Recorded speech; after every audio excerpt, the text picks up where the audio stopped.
Blog Talk Radio.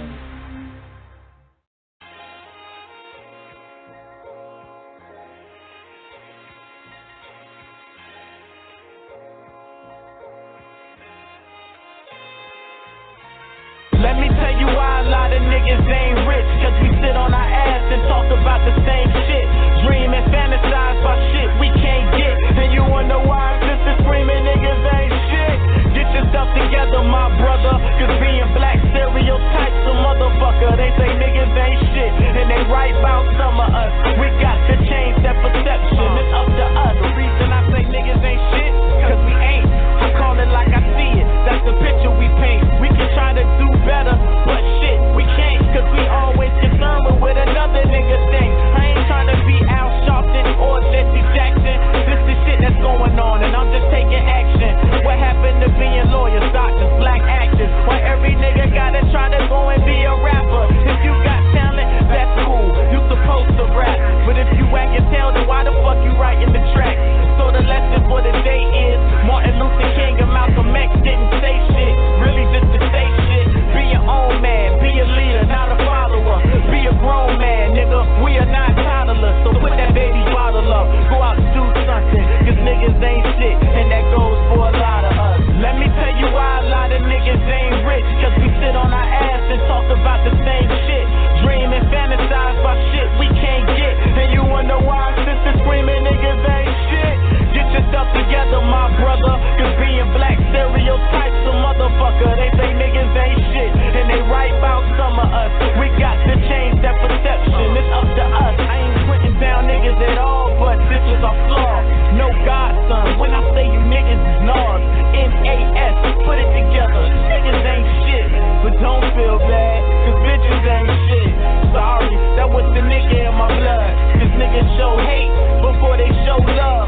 A world full of baby boys, we need to grow up. Not just the dreadheads, even the low cut. Stop killing each other, stop robbing each other. Let's get this money and get on with each other. Start supporting your brother and never shoot a man down. Cause you gon' need a hand, he gon' throw his hand down. Niggas always playing catch up. We don't take responsibility when we F up. Cause we so stubborn with ourselves. You know we ain't shit when you ain't fucking with yourself. Let me tell you why a lot of niggas ain't rich. Cause we sit on our ass and talk about the same shit. Dream and fantasize about shit we can't get. And you wonder why sisters screaming niggas ain't shit. Get yourself together, my brother. Cause being black stereotypes a motherfucker. They say niggas ain't shit, and they right about some of us. We got to change that perception. It's up to us. Biggest stereotype for a nigga, we never on time. So how we know when our time is coming? We claim to love our mamas, but we disrespect our woman. Put babies inside them and leave them like it was nothing. No father position, we don't bother the vision. Our fathers did that to us, we just follow tradition. Listen, we ain't used to better things, we just choose to never change. We refuse to catch a lane, and even when we fuck up, it's still never our fault. Niggas got an excuse for everything. We always right, even when we know we wrong. Think we know, but we don't know what the hell is going on. We buy clothes and shoes when the light bills due. Won't pay your dinners, but just brought an ice grill too. And this the type of shit niggas do. Niggas ain't shit, and you bitches ain't too. Let me tell you why a lot of niggas ain't rich. Cause we sit on our ass and talk about the same shit. Dream and fantasize about shit we can't get. And you wonder why sisters screaming niggas ain't shit. Get yourself together, my bro.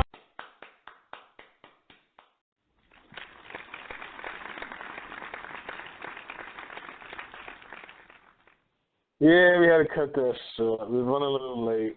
You get the point. So it's In Black America. It's Friday. It's your man Rasta B. And let me go ahead and bring in my co-host. Smoke, you there? Smoke, you there?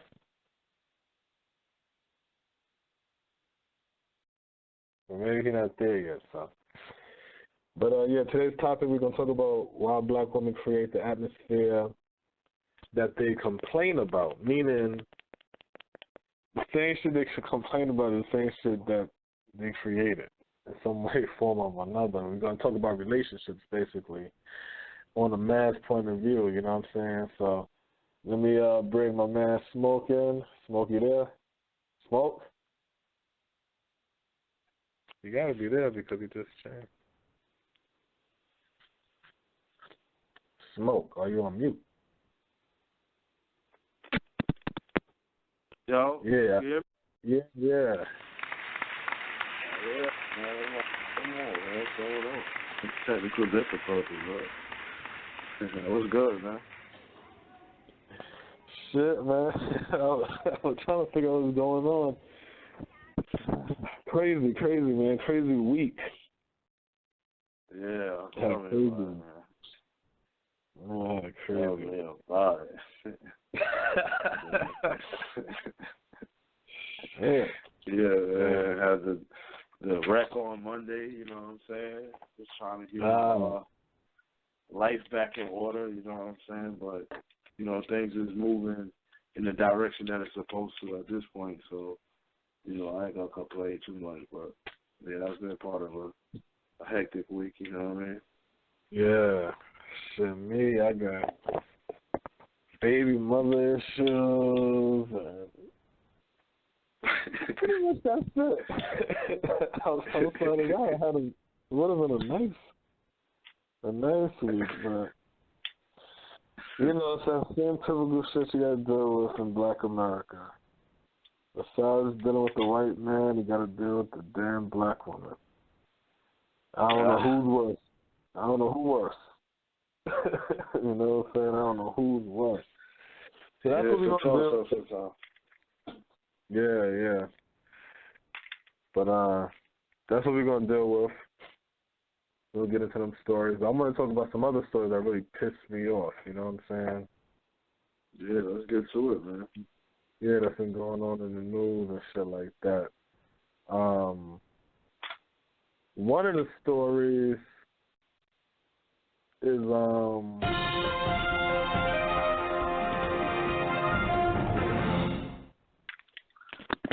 it's what is the word I'm looking for? An update story. So apparently, Peter Lang, the Chinaman that killed the innocent black man who was just walking up the stairs minding his own damn business. Apparently, there's a push for that man not to get jail time. There's an active movement being pushed in New York, starting with the DA. I think his name is Ken Thomas or Ken Thomason. They're pushing for this man not to go to jail. So it's just interesting how they plastered those 5 boys across the television screen and was ready to convict them until the story fell apart. But this case where innocent black man is killed, they're fighting for this man not to go to jail. So what they did recently was they had Peter Lang. They said Peter Lang apologizes to Akia Gurley's partner in a meeting. I understand that partnership. They're gonna say Kimberly. Yeah, I saw that. Yeah, they're gonna say Kimberly Bollinger, Akia Gurley's domestic partner with their daughter. No, that means that's his child. That's the mother of his child. Right. You calling him you calling that woman a domestic partner? You using homosexual terms. That You're using you know what I'm saying? That's wordplay. You're using homosexual terms. Akia Gurley's domestic partner.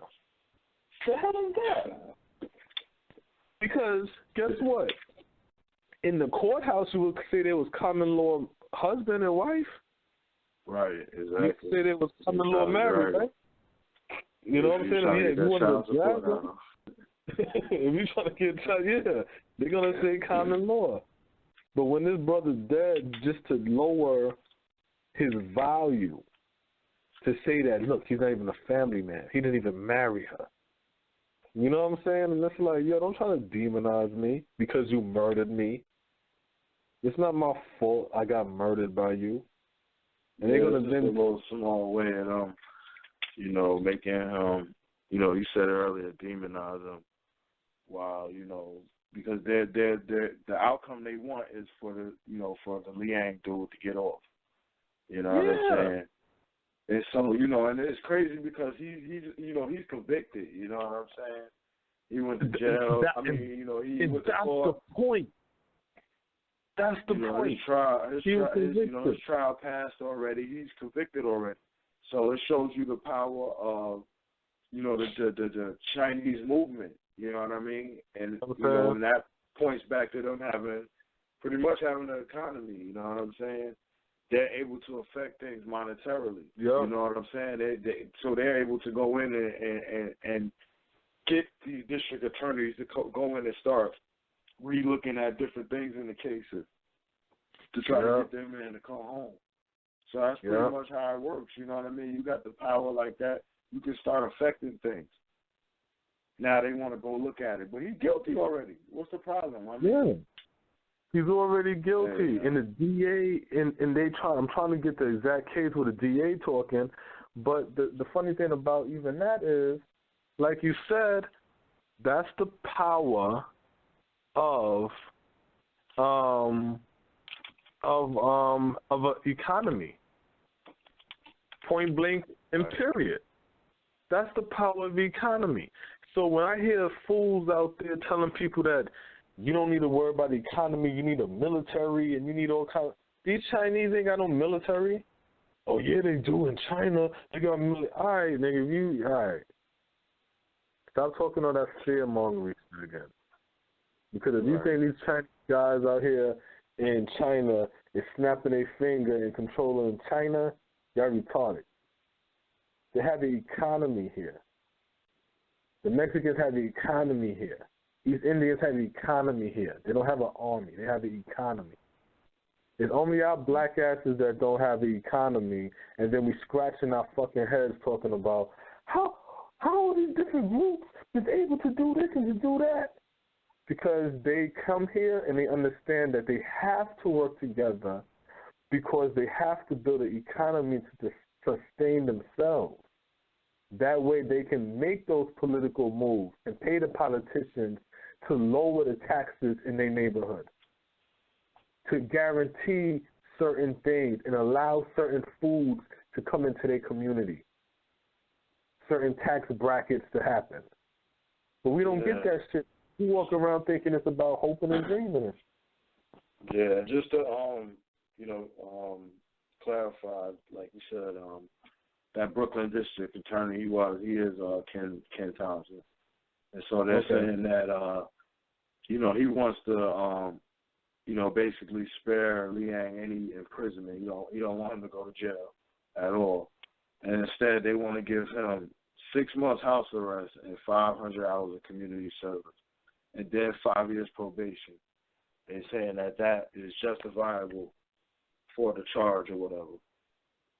So it basically house arrest. The same shit Meek Mill on for a probation violation for traveling.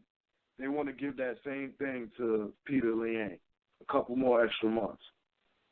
So you got to think about it like that. A nigga who ain't shot nobody, no gun, no nothing. He traveled the wrong place while he was on probation, so he got that. Yeah. And you got a man who shot a father in a hallway step who has nothing to do with any crime or anything. You know what I mean? This is a guy just walking down going about his average day. You know what I mean? They want to give him house arrest, 500 hours community service. That's a joke, man. You know what I mean? That's something when you get caught with weed and stuff. You know what I mean? That's a little lightweight shit. And that's somebody. That's all I always say. If America was a television show, it would be the funniest shit on TV. If it wasn't us dying, if it wasn't us suffering and getting killed behind that shit, this would be funny as hell. Like, wait a minute. So this brother walking up the stairs minding his business, a father of one.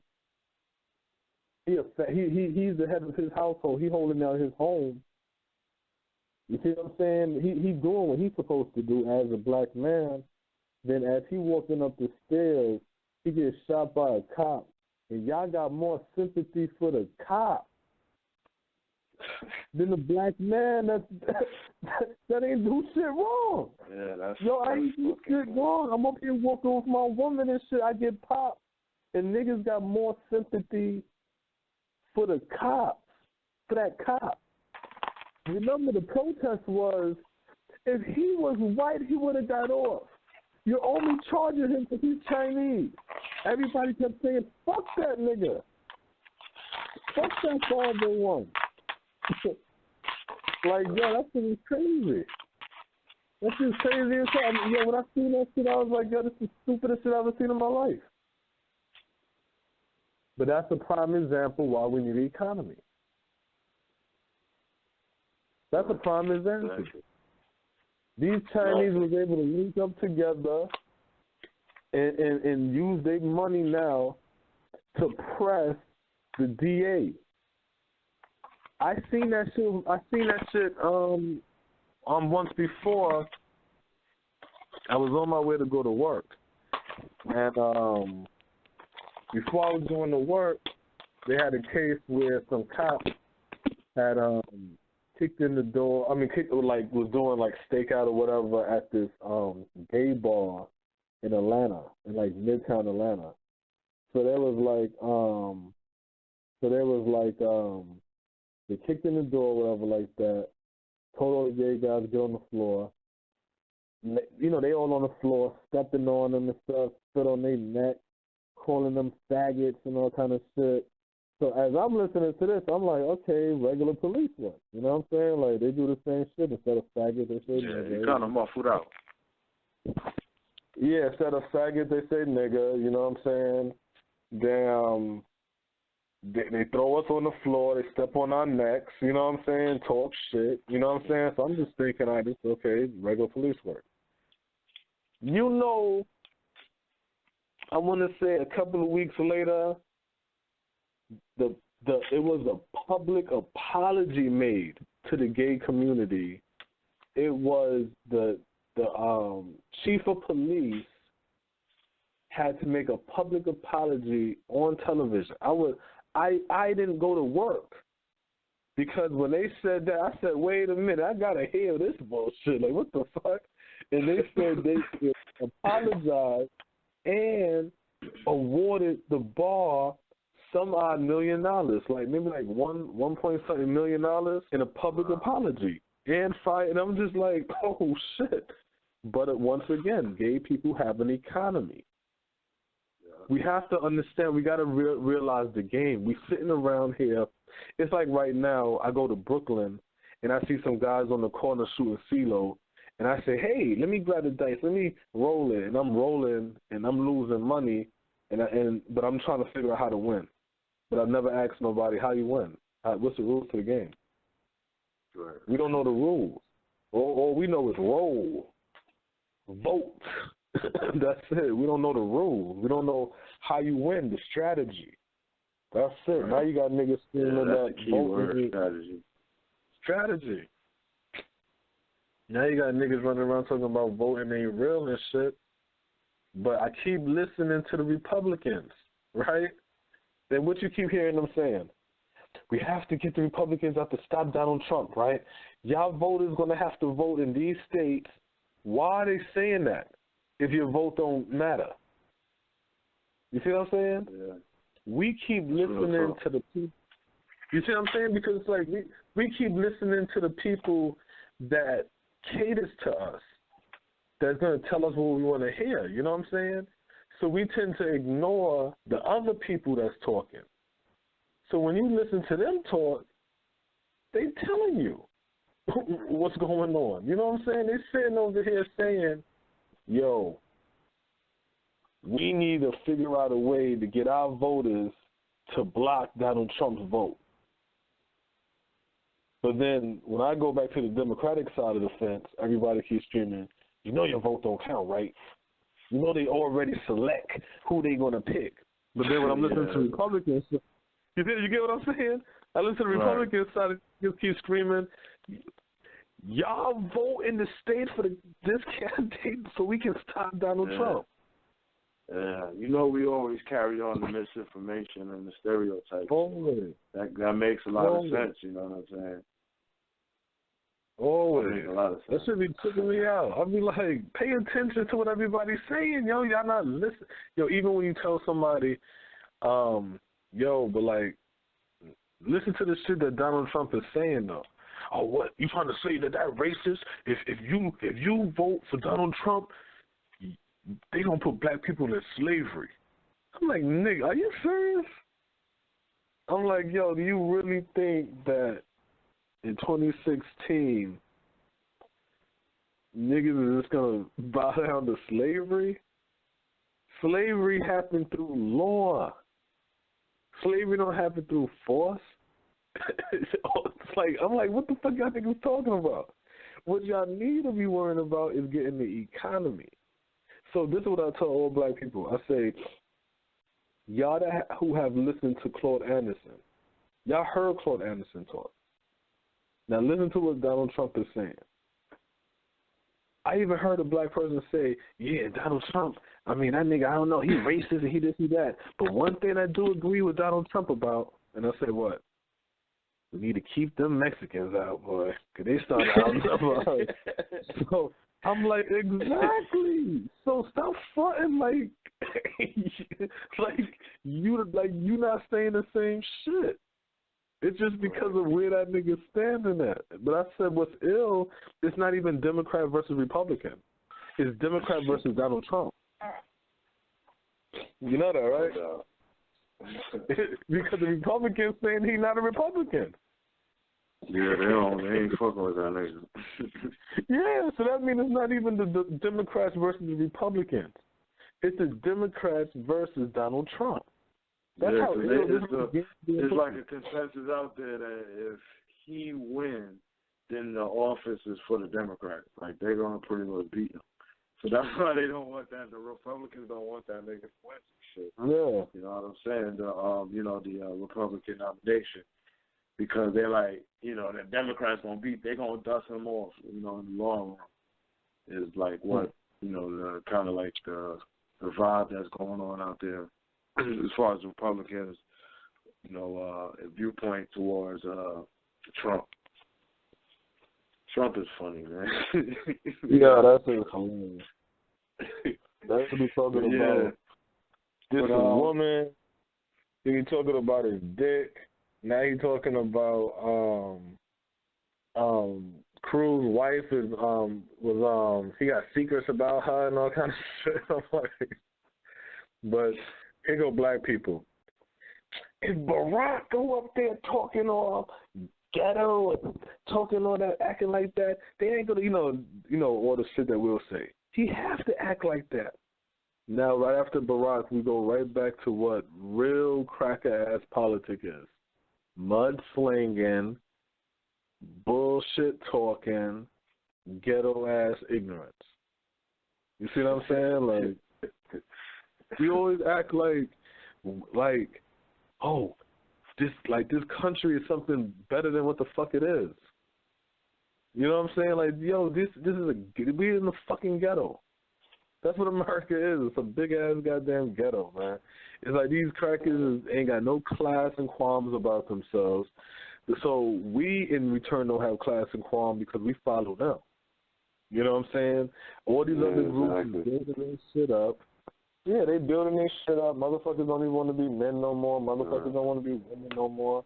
Well, speaking of not having class or whatever, did you see that story of where it was like a brawl in Georgia, and I ran across it, but I ain't. Yeah, they said it was like 30 to 50 people in a street brawl. A young cat though, it's crazy. But a young cat, DeMarje Bell, he was 18. He got killed in the fight. Damn. So, you know what I'm saying? Like, rest in peace to that brother. But, it's crazy. So it's like 9 people that have been arrested so far. And I was reading like a couple articles on it. They're looking for a 10th guy. So it's like pretty much it started when a mob, according to the reports or whatever, the witness, they're saying a mob of like 30 to 50 people came to fight a 15-year-old girl. And so it's like there's a crowd of people. Where is that? What state? Where is that? This is in Georgia, Hepzibah. Oh, Georgia. Right. Yeah, so it's like they're saying like the crowd had bats and pipes, knives and all type of stuff, and it says about this was back on March 18th, so about a week ago. And in the middle of the day, you got 30 people coming to fight a 15-year-old girl, and so a young man died in the melee. They don't mention in the article. I didn't see what they said actually happened. Like, what was the cause of them coming down there? Right. I didn't see it or whatever. But it's like, it's crazy, man. It's like, more than likely it's probably you see like the Twitter beefs and the Facebook posts. You know what I mean? So it's more likely it's something stupid. A 15-year-old, 30 people coming down there to fight a 15-year-old. But it's like, the silly ratchet shit that we be on. There's plenty of women that they got named in here. A bunch of little girls. I mean, boys too. Everybody under 21. You know what I mean? So these are a bunch of youngsters. Of the 9 people that they got listed up here is one person 21. Everything else is everyone else is teenagers. So it's like, we got all of this crazy shit going on. We'll come out, we'll be bold to go kick one of our own people ass. And then a young man died in that melee. It's like, man, we got to get off of that stupid shit, man. We were just talking about the crazy shit going on with Donald Trump, and just in the world, in the past shows, listening to the current event stories and different topics and things like that. I mean, we shouldn't have stories like this in the press, man. We shouldn't have things like that. You know what I mean? Where we just going out kicking each other ass.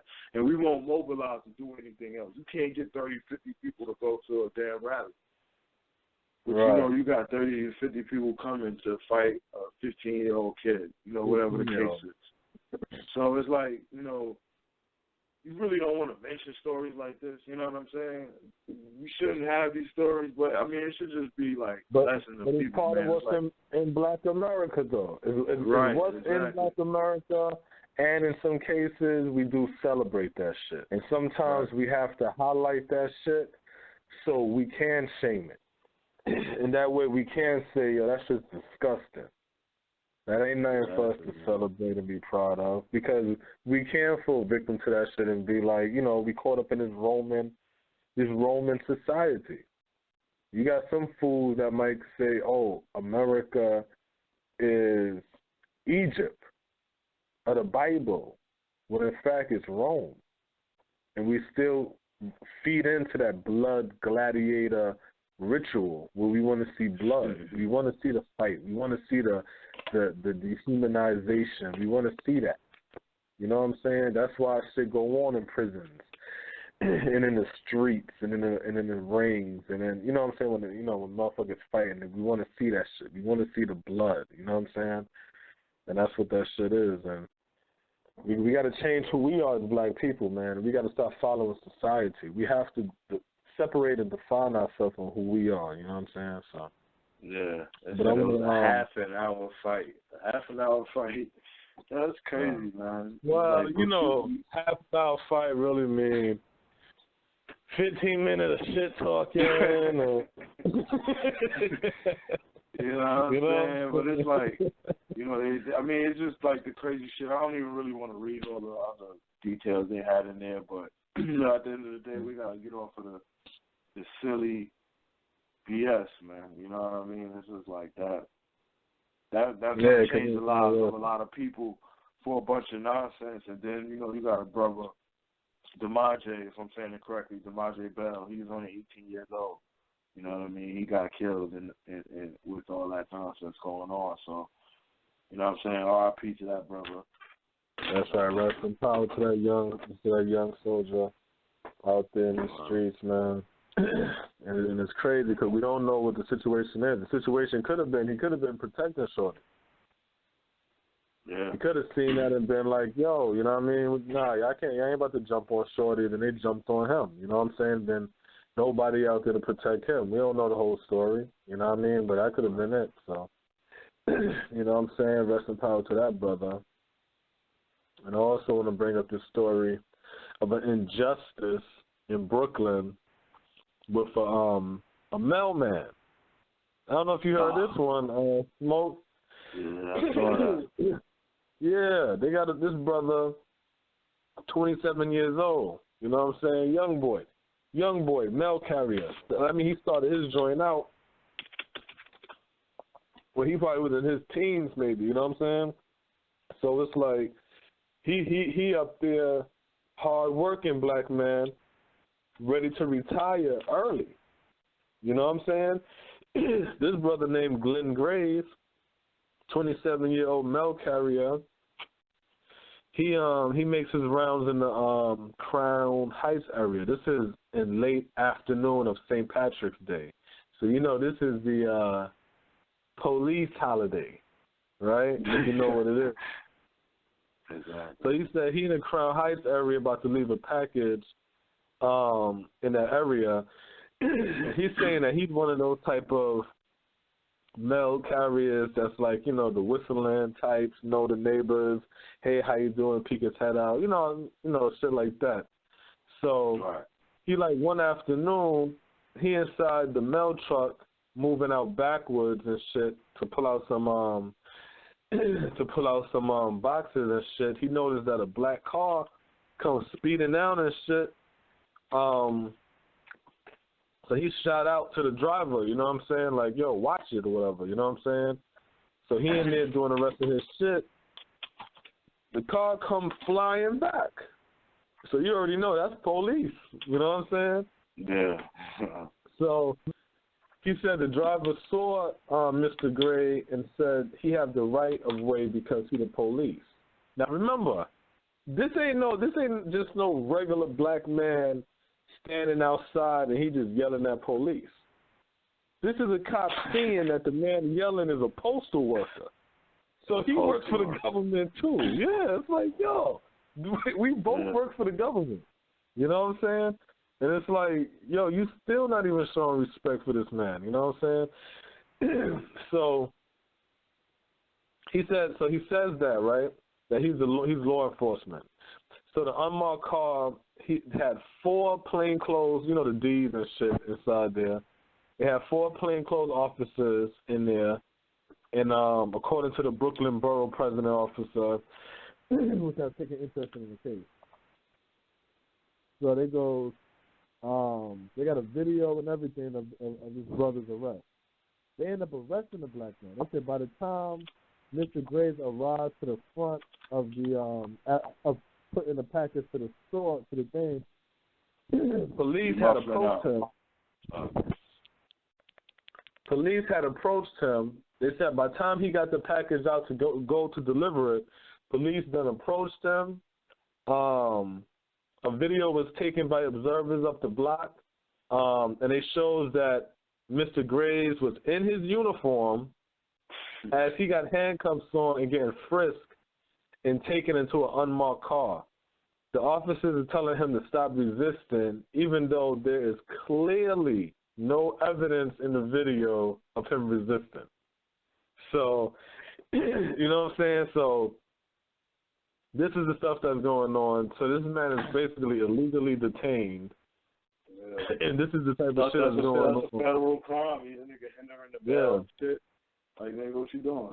That's a damn crime in itself, you know what I mean? Like, you harassing this man, stopping the mail from getting delivered. If I'm not mistaken, in one of the articles, they were saying that, you know, they left the mail truck right there. You know what I'm saying? Unattended, open. So, you know what I mean? You don't know if anything was stolen from that joint or whatever. So, like the police, man, these guys are like, you can't challenge them at all. You know what I'm saying? It's like, when you say something to them, it's like, what? Who are you talking to? And next thing you know, you backed up somewhere. And you know, being in New York or any big city, just going to jail and taking that trip through there, even if you don't result in charges or anything like that, just taking a trip through these fucking these systems, man, you might be in there 2-3 days, 4 days. Yeah. You know what I'm saying? Yeah. Don't get caught up in there, boy. You might be in there a week or two. So it's fuck like around, lose your simple. job and shit. You know what I'm saying? You fuck around and lose your job. You don't see the nigga for 5 years. You come back, you're like, damn, what's up? Why he out there cracked out or he out there drinking, hitting that bottle hard? Man, police just fucking locked this nigga up for no reason because they hit the nigga with a disorderly conduct charge. They gotta hit him with something and lock him up. Yeah, so you gotta go to court and all of that shit. And it's like, so they like, yo, this is another blatant violation of civil rights of a black man, and this black man works for the federal government. You know what I'm saying? And this is just days. This happened days after Ken Thomas announced that his office won't be seeking prison sentence for Peter Lane. So that's how you know that these DAs work for the cops. So when all of them stupid-ass black women was out there wooing over the damn DA during the Trayvon Martin case, talking about how handsome he is and shit like that, they never had no intention of arresting that dude. And he wasn't even no damn cop, but his father was a judge. Y'all got to stop playing these games, man, straight up. Because this should not even... they're not even doing it in a manner no more where it's like you can pull the wool over our eyes and we can't understand it. This shit is so blatant that it's like if you don't get it, you're doing that on purpose. You know what I'm saying? Like you blatantly just want to act ignorant. You know what I'm saying? So that shit that's crazy and shit. Yeah, that shit is crazy. So that's how that shit rock out. So, you ever heard of that story? I know you heard of, I guess we should call it the confirmation for what we all knew our entire lives about 80s crack. What's that? The government put it in our neighborhood. Started the fucking war on drugs just to attack us. You know what I'm saying? That shit was targeting us. All of them charts and shit, and them stupid ass politicians want to keep playing with our heads and shit, telling us, showing us charts. Look at this. 70% of white Americans do the drugs, but 90% of African Americans go to jail for it. So what are you, bragging? Because we know that already, you know what I'm saying? So what are you doing? You bragging about this? Now they coming out now talking about the shit started with Nixon. Started with Nixon. Reagan kept his signing on. After Reagan came what? Bush? Bush signed on for it, for the Just Say No shit. Clinton, he supersized that shit. Had given us 3 strike laws and shit. Sweeps. Right. Niggas coming out your neighborhood 100 at a time. Really let that settle in your brain, right? They do a sweep and they arrest 100 black men out of your community. That shit is crazy, yo. All because of drugs that they put into our community with the full intent on arresting black men. So that means everything is designed and set up for it to happen that way. Like saying they're not going to get hired from this community. That way we know they're not going to get money. So if they don't have money, there's no way in hell they should be driving that type of car. So if they are driving that type of car, we know that they're selling drugs. They need money to survive, so we're going to put the drugs there for them to then sell it. They're going to do it. They're going to do it. That shit is crazy. It's like the shit was deliberately intended to quell the black population that was rising up. And if you follow timeline, you'll see that. If you follow the timeline, the real attack on black people started in the 1900s. And every 20 years they attacked. From 1901 to 1921, that's when they started to attack black towns. From 1921 to 1941, that was World War II. Black people started to make a little bit of strides during that time. From 1941 to 1961, this is the 60s civil rights era. The reason for the 60s civil rights era is because all of the gains that black people made during World War II, they lost it by the time the 60s came. From 1960, 20 years later, that's 1961, that's 1981. Now we come into the crack era, right? So now we come into the crack era, that's 80. Another 20 years. 1980 to 2000. 2000 was the ushering in of the metrosexuals and that whole effeminization of the black man. Because you got to remember, in the 1980s, when all that crack was being pushed in our neighborhoods and the police was not locking black people up, then they came in and locked all the black people up and left all the lower heads and all that other shit that we know about. The part that a lot of people don't talk about is how many black families the police ran up inside, arrested the black man, put the black woman in the drug program, and then they put the black kid in the foster care. So, you know what I'm saying? So all of them kids that's in foster care, we all know what happens in foster care. So they had to come home eventually, and that's when you start to hear all about all that DL shit. Where did DL shit come from? You got the foster care niggas, and you got the black men all being shuffled into that prison sex camp. You see what I'm saying? They all had to It's not funny, man, but that's real talk.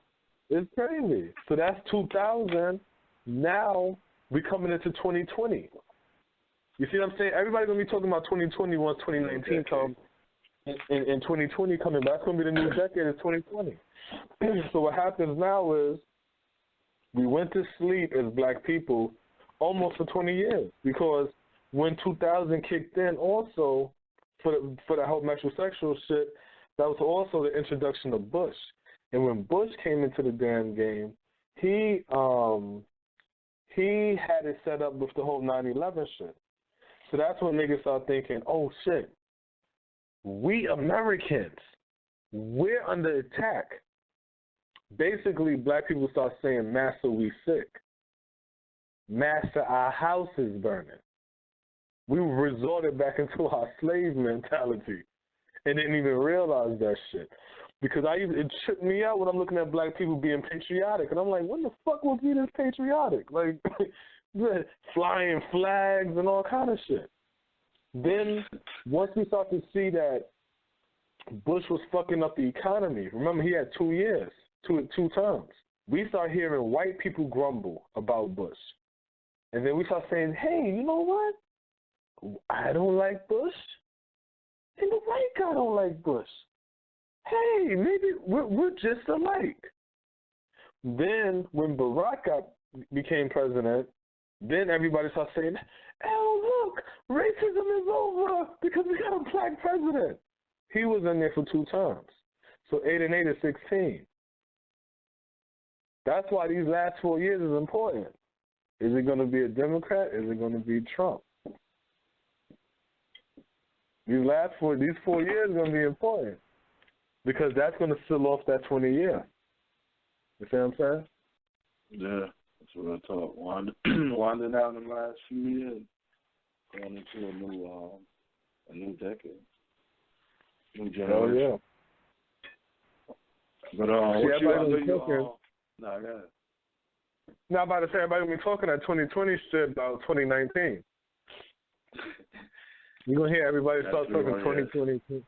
You know what I'm saying? That's when you're going to hear it. But every 20 years is a generation, and every 20 years they play a game with us.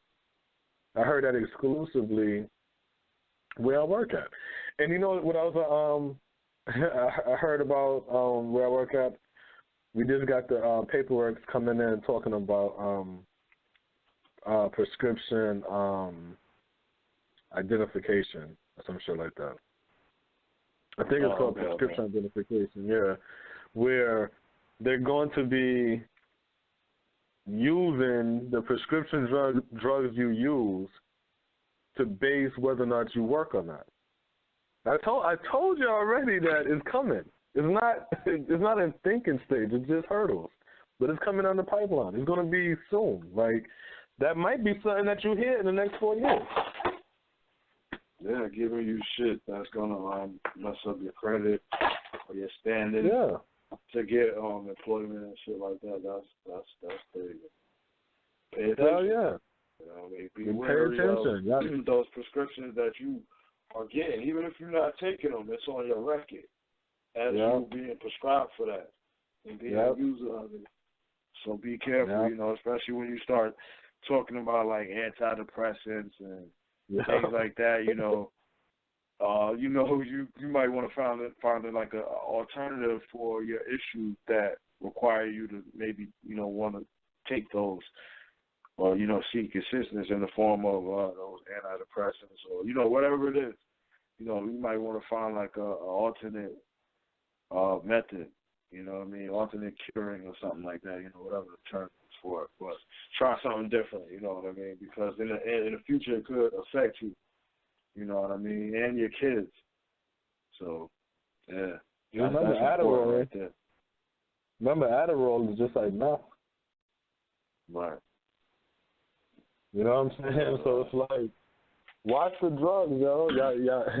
Y'all think Obamacare was a good thing.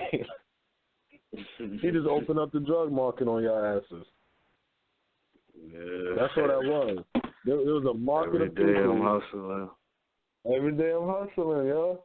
He sat there and said, Joe, you know what? The insurance company, like, yo, there's a whole market of people that, like, yo, we just don't want to touch them. And Barack, like, hey, listen, I can get them. and now he got all these silly black people walking around thinking that shit is good, but it's never good to give mentally ill people the key to the medicine box, because you can you can already tell black people anything. So now you're telling them what drugs to take, to sedate them, to put hormones in them, to you know what I'm saying? Like, this is like, you don't know what these shit says. We laugh at it through comedy, but now we're taking the drugs that we laughed about all the side effects. Now that we have access to the drugs, we're taking the drugs now. Now we on codeine and zipacine and mecadine and all this other shit, and I'm like, what happened to weed? Damn. Crazy, man.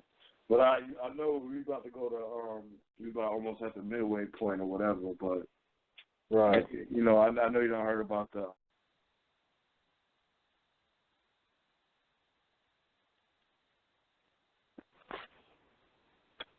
Heard about who? Smoke. Well, while Smoke comes back in to the line, I also want to say rest in power to Fife Dog of Tribe Called Quest, who passed away of diabetes. And the thing about a lot of these illnesses like diabetes and things like that is, it's what we eat and what we don't eat. It's what we drink and what we don't drink. We have to take care of ourselves or our bodies will not work properly, especially dark-skinned people, because the darker the skin, closer to the original you are, so you can't take a lot of this BS that everybody else take. A lot of the salts and the processed foods and meals and things like that, you can't do that. So, yeah, so that's how that is. Let me see if I have a story. But just to touch back onto that, to touch back onto the Nixon story and how they waged war on black people. They said a top advisor to Richard Nixon admit that the war on drugs was a policy towards going after anti-war protesters and black people. The war on drugs was actually a political tool to crush leftist protesters and black people, a former Nixon White House advisor admitted in decades-old interview published Tuesday. John Ehrlichman, who served as President Nixon's domestic policy chief, bared the sinister. Oh, yeah, thanks. Bared domestic partner chief laid bare the sinister use of his boss' controversy policy in 1994 interview with journalist Dan Baum that the writer revisited in a new article of Harper's Magazine's Why the War, of Harper's Magazine. You want to know what this was really about? The top advisor says, who died in 1999 in an interview. After Baum asked him about Nixon's harsh anti-drug policy. The Nixon campaign in 1968 and Nixon White House after that had two enemies, the anti-war left and black people. You understand what I'm saying? We knew we couldn't make it illegal to be either against the war or black, but by getting the public to associate the hippies with marijuana and blacks with heroin, and then criminalizing both heavily, we could disrupt the communities. We could disrupt those communities. We could arrest their leaders, raid their homes, break up their meetings, and vilify them night and day on the evening news.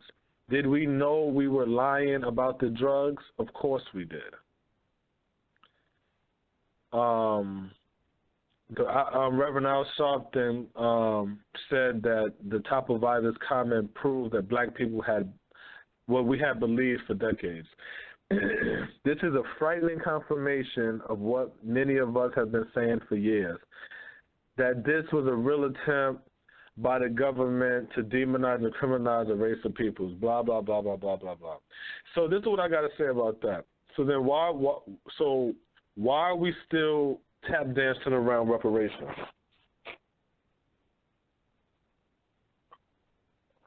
You know what I'm saying, Smoke? Exactly, man. I mean, this was intentionally done to us. You know what I mean? No. This was one of a million things that we can and already proven that this wicked-ass government intentionally did to black people, from syphilis, slavery, goddamn, the black codes and the laws that's on the records, HIV, AIDS, lead poisoning. With that being said, break that bread.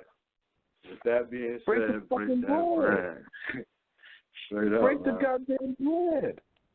You constantly telling us every damn way that you screwing us over, and our dumbasses is just saying, that's right. I knew the truth was going to come out. Yeah, for everybody that's feeling the burn, riding with Bernie Sanders, you know what I'm saying? Talk to your boy Bernie. Everybody that's out there under the Hillary bandwagon, that's right. Do the same thing. Talk to your peoples, you know what I mean? You out there casting your vote. We should be getting money, you know what I mean? That injection into the community is going to help us, you know what I'm saying? I don't know why we want to shy away from that fact. It's like we almost don't want to take it. We looking at it as a handout. We don't want no handouts, you know what I'm saying? So it's easy for us to like skip over. We don't want no handout, but then you hear other people say shit like,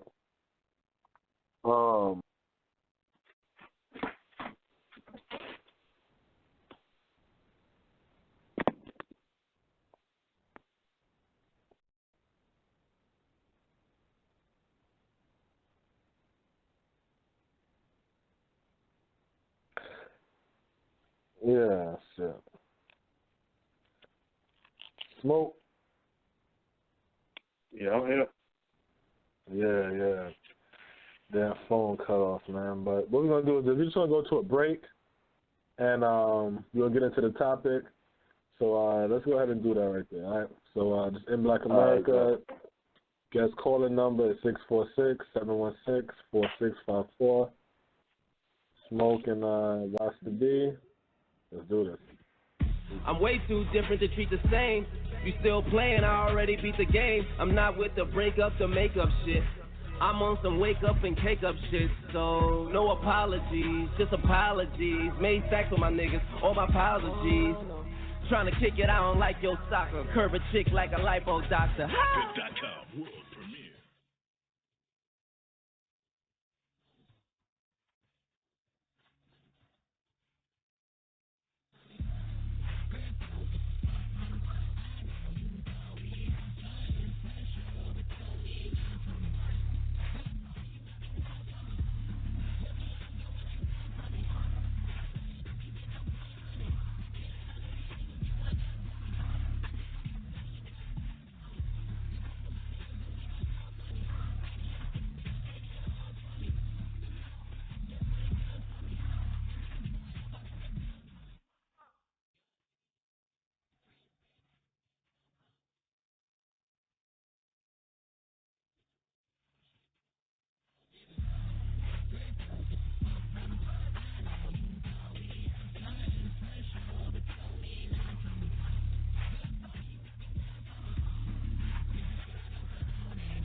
Hey, look, you could have been and you would have been. You get it now, but you never understood it then. News bulletin, yup, all I pull is sins. Yup, I'ma pull up bins, up, pocket full of bins. Stuck with them get back texts. Guess he wasn't working out, time to get back flexing. Same phone, who's this? Yeah, I switched up on you. What happened to old boy? Oh, he bitched up on you. Now she wanna ride stick, tryna witch up on you. When I do wanna cut, I hit rich up on you. He came through with Tiller, I'm posted with Killer. Hit rally like I'm with a young nigga, and now it's rap soul with the boy who raps soul. Tapes in the winter like it's Thanksgiving dinner, like it's Christmas spirit. Got a gift with lyrics. You niggas stay far from me till your bitch get near it, huh?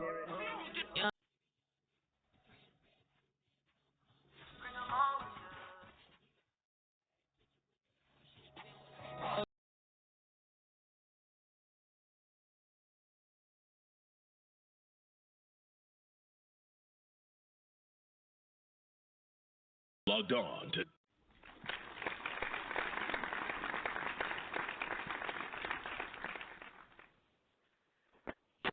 Welcome back to In Black America with your man Rasta B, my co-host Smoke.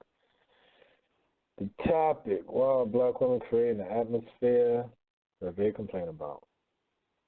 Why do they create the atmosphere and then bitch about being in it? It's the weirdest weirdest thing. I can't understand it. Maybe I'm just too logical. I don't know, but I don't know. Maybe my man Smoke might know something about that. Smoke, you there? But he ain't there yet. So, but yeah. So I chose the topic today because I figured we all go through shit.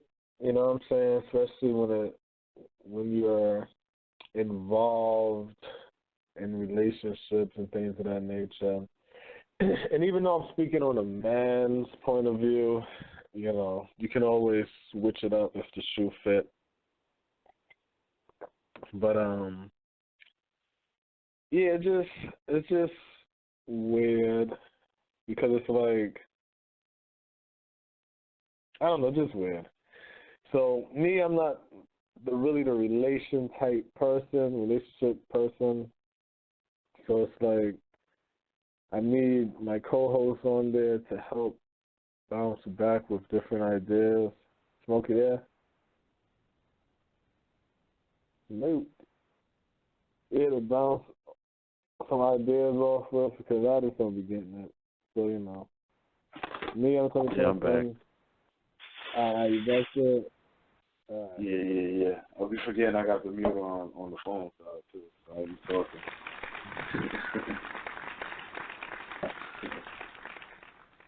Yeah, I'm here giving fluff information. You showed up.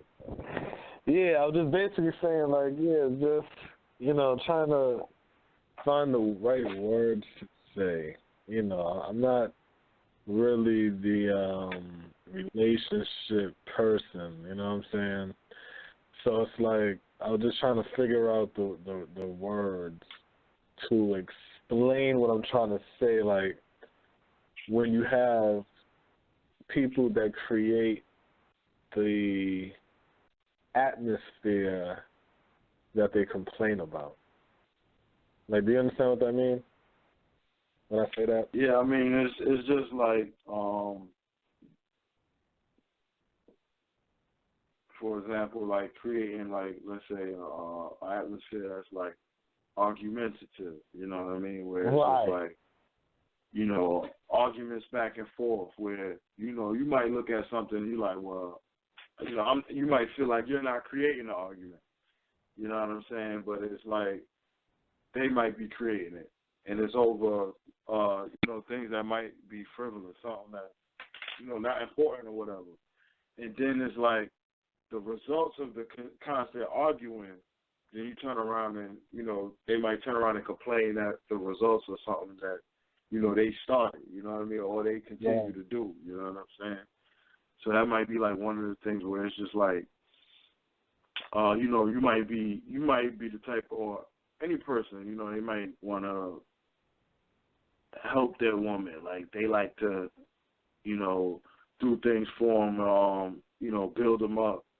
You know what I'm saying? Like, help them with their credit, or, you know, whatever the case may be. The woman might not want that, or they might not like that. You know, they might not want that. They might want to do it on their own or whatever. But then the man, in turn, he might meet someone who is receptive of that type of information. You know what I'm saying? And then, you know, they might connect with them easier. Or it's just the result of, or really the one that's more likely to happen. You know, you're still in the relationship with the woman, but the things that you might have suggested to them, they might not do. And then in turn, you know, you see further on down the line where it's like, oh, well, if you would have did this or you would have did that, and when you know, you express that, then it's kind of like, you know, they might not like you for that. But it's like, I told you so, you know what I'm saying? Like, people don't like you saying, I told you so, but it's like, I told you so, you know what I'm saying? If you would have did it, you know what I'm saying? We wouldn't be going through the issue right now. You know what I'm saying? But yeah, I definitely understand where you coming from with that, you know, with that viewpoint or whatever. Yeah, because that's the shit that trips me out, because it's like, I don't know. I guess since I had to take care of myself since I was like far as I can remember, you know what I'm saying? It's like I always had to try to be sharp, you know what I'm saying, with how I think, how I move, you know what I'm saying? I always have to study and analyze and, you know what I'm saying, and things like that. I had to try to, it's always survival mode. So I try to make correct moves, you know what I'm saying? I don't have room for errors. So it's like, I guess that's where my whole issue comes in from, because I'm like, if there's something that I don't like, I'm not going to do it if that's not what I like. You see what I'm saying? So if I don't like arguing, I'm not going to argue. If I don't like yelling, I'm not going to yell. You know what I'm saying? So, you know, sometimes it's like sometimes it's just so simple, you know what I'm saying? The solution that it's like, maybe I'm tripping. Maybe it's more complex than that, you know? And it's like you'll find yourself in scenarios where you're like, wow, I'm in the middle of an argument. Like, that's how I've been feeling lately. Like, I don't do it. I think, like, when, you know, just keeping it, like kind of in the focus of just black, you know, black America or whatever. Or just like that viewpoint, or the viewpoint of black America or black women. A lot of times I think, you know, what I've seen is that there's a common theme of niggas ain't shit. You know what I'm saying? Just like the intro song. You know what I'm saying? That's the common theme. So a lot of times, you know, as men, we deal with a lot of things that, you know, women might not appreciate. Like, you know, you have some men who they love women. So, you know, they're always talking to women and they're always, you know, around, things like that. You know what I'm saying? Right. You got the dudes who, they love their homeboy, their male camaraderie. So they hanging out with the boys, whether they're going to the game or whatever and things like that. You know what I'm saying? So you have, like, different damn, I kind of lost my train of thought and shit. What was the first point that well, let me tell you. There's a part in which you said that I do want to silverback off of, and that's the part of some guys just like being around women. You know what I'm saying? Right. I find it interesting that, cause that's the type of guy I am, but I do find it interesting that when you're around a lot of women, or you like the company of a lot of women, then it's like you're looked at like, oh, like you're, you know, oh, you must be messing with all of them or whatever like that, right? Or you're a player, you're trying to play games, or you're a Mac or whatever, right? But then if you say, all right, cool, I'll leave all these girls on just for you, just for the one girl, then it's like, oh, nigga, you can't get girls. It's like, what? You just told me that it's an issue that I have a bunch of girls. Then when I shut everything down, now it's the issue that I'm not talking to anybody. So a little weird shit like that, I don't get, and I never understand that. Yeah. I don't get that. But yeah, I kind of remember what I was saying now. Like, you know, we you know, you got different guys that they have, you know, different, I guess, quirks about them that, you know, women might not like. But overall, you might look at him, you know, from a male standpoint, like, you know, this is a good guy. You know, he does what he does. He loves his woman, you know what I'm saying, take care of the family. You know, he's trying to strive to be a better person, you know what I'm saying. He's not double-crossing his woman. He's always going to be there for her, you know what I'm saying, whatever the case may be. These are good guys. But a lot of times you'll see with our women, they'll be carrying that niggas ain't shit attitude. So it's like they'll almost put something on the guy. You know what I'm saying? It's like you're under investigation. Like, I got to find out something that this guy is doing that puts him in the niggas ain't shit category. You can't just be a good guy. You know what it is? It's niggas ain't shit. So if I see this nigga fucking around, or if I know this nigga another chick pregnant, then niggas ain't shit anyway. So what I'm gonna do? Find somebody else for him to do this shit to me too? So then you accept it, like the Amina and the other chick that's on the television show them, and they doing their little weird shit. Then, if you messing with a dude who ain't doing nothing, then it's like, oh, he must be a slick nigga. His shit's so tight that I don't even see what he doing. It's like, maybe I'm not doing nothing. Maybe I'm just working and providing and doing what I'm supposed to do as a man. Yeah. But that can't be true because niggas ain't shit. You Yeah, see what I'm saying? That energy, you feel that energy. So a lot of times it don't necessarily have to be said. You know what I'm saying? But it's like it's like you feel it. So it's like, you know, it's like, damn, you know, Sonny stay tripping. Or Sonny always be looking at me like she don't like you. You know what I'm saying? Or whatever the case may be. You feel it. And so that's part of like creating the atmosphere, because it's like you have a guy who's cool with you, he's good with you, but you consistently putting something on him that he might not touch. You know what I'm saying? And you know, the disclaimer is it's fuck love niggas out there. Like, we all know that. So it's like we're not talking about them. We're talking about the guys that, you know, decent guys, good guys. You know what I'm saying? Like, you consistently put that on. You know, on the man, that type of pressure, and you feel it. And so then that's when you start, you know, straying out. Whether, and it don't necessarily have to be with, you know, straying out to be with other females, you know what I'm saying? You might just be like, well, you know, I'm going to spend more time away from the crib doing X, Y, Z. Or, you know, I'm going to be out here getting money. You find another shit to do, Yeah, Look, exactly. now all of a sudden you want to start jogging and shit. You want to take up painting and shit, you know what I'm saying? Sculpting class and shit. You know what I'm saying? It's different, you know what I'm saying? But then it's like, there's, you know, you'll turn around and you'll hear the complaint of, you know, you don't spend enough time, or you don't be around, or you like this. But it's like you under constant surveillance. It's like you feel it. It's like a drug dealer who hustle. You're like, I know the feds are looking at me. I feel it. Let me look out my window. You know what I'm saying? It's like, damn. Yeah, so it's like tough like that. My herb guy, he was telling me, he like, yo, man, like, he basically said in a nutshell, he like, when I get home after dealing with all this shit in the streets, I need to come home with your support. You know what I'm saying? Not to your war. Right.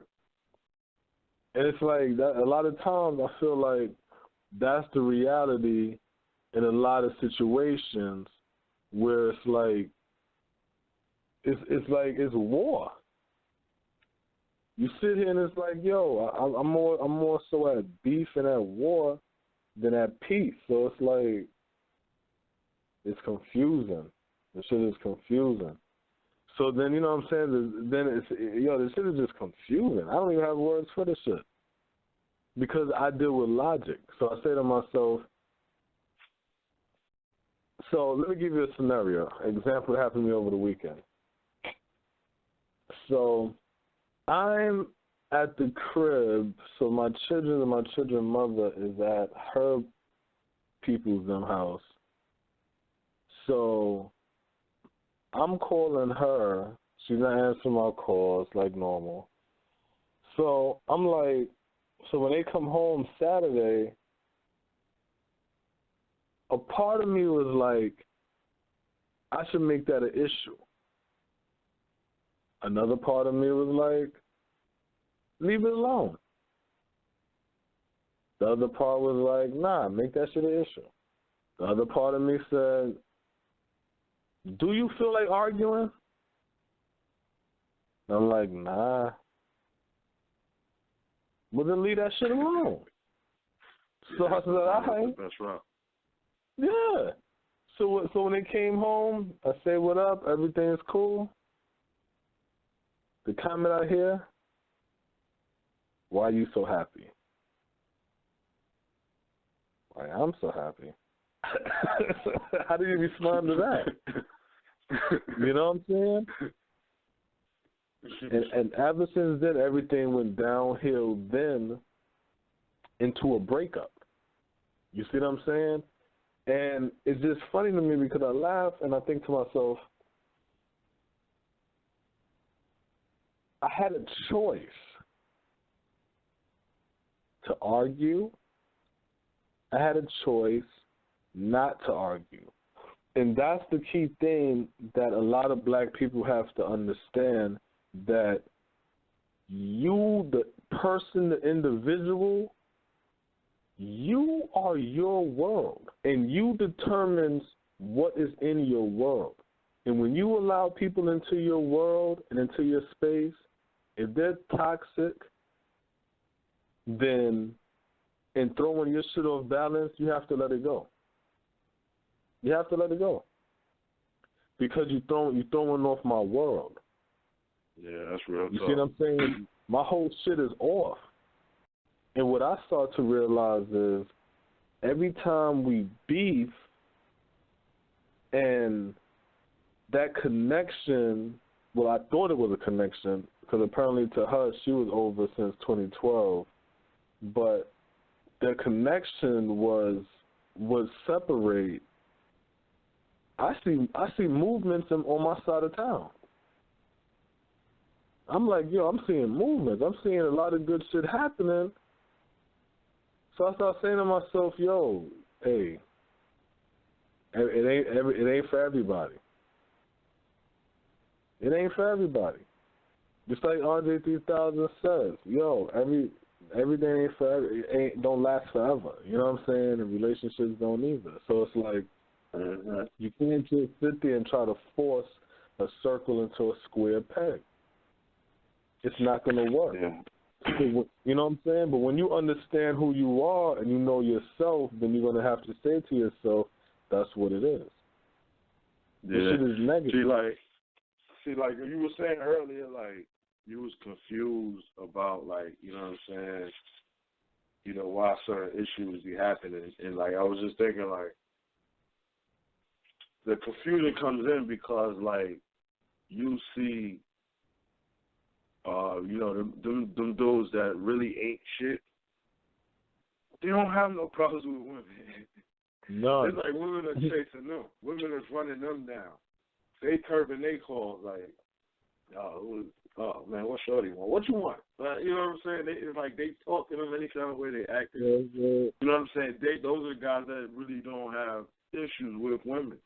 Wait. Let's not talk about. Well, look, let's not talk about those was the guys. Let me talk about when I was single.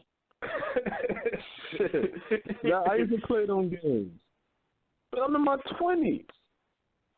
Right. I'm 35 now, a father of two, building.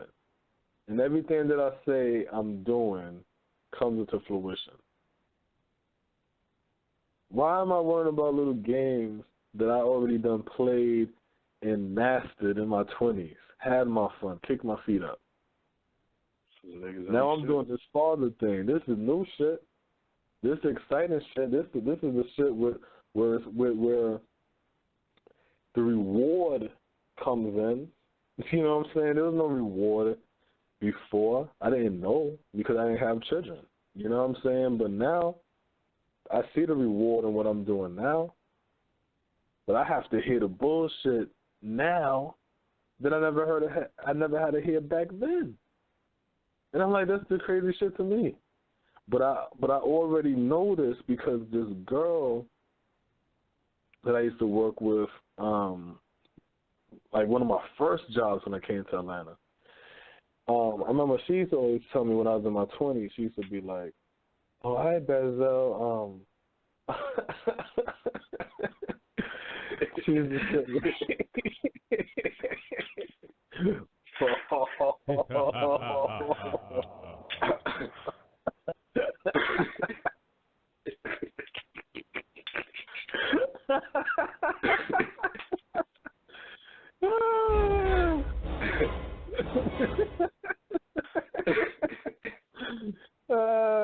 so stupid.